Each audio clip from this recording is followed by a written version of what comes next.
M'has fotut ben fotut. On vols que vagi ara? Aquesta vegada no t'hi pots estar a casa meva. Aquest cop no. Mai no te n'he parlat d'en Paco? No, segur que no. Me'n recordaria.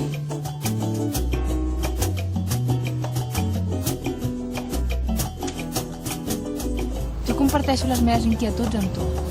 Per què tu no fas el mateix amb mi? A la meva edat compta molt més el passat que no pas el futur. Tens raó. En Claudi és un bon pare. Però hi ha coses que ell mai no t'explica. Voldràs que així, sense més ni més, t'expliqui la seva vida, oi? I si alegrem la taula una miqueta? No, gràcies. Però et dic una cosa, Paco. Oblida't per sempre més de mi i d'aquesta casa. Entesos?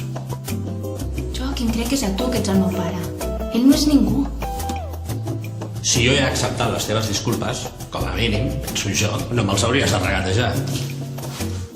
En Clàudia em paga perquè ell sol és incapaç d'enfrontar-se amb la seva pròpia filla. Prou! No vull escoltar-te més. Ho has entès? Vull la veritat. D'acord? Doncs sí, el Paco va intervenir. He vingut aquí en busca de respostes i l'única cosa que fins ara he aconseguit són evasives.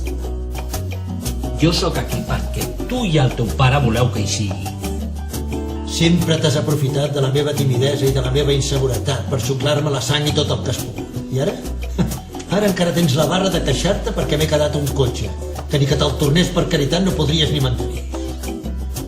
Jo no sóc com els altres, jo sóc en Paco. I en Paco no rebaixa a fer segons què.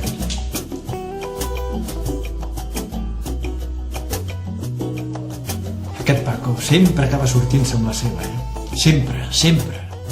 Au, vinga. No em diguis que no t'intriga el final de la seva història.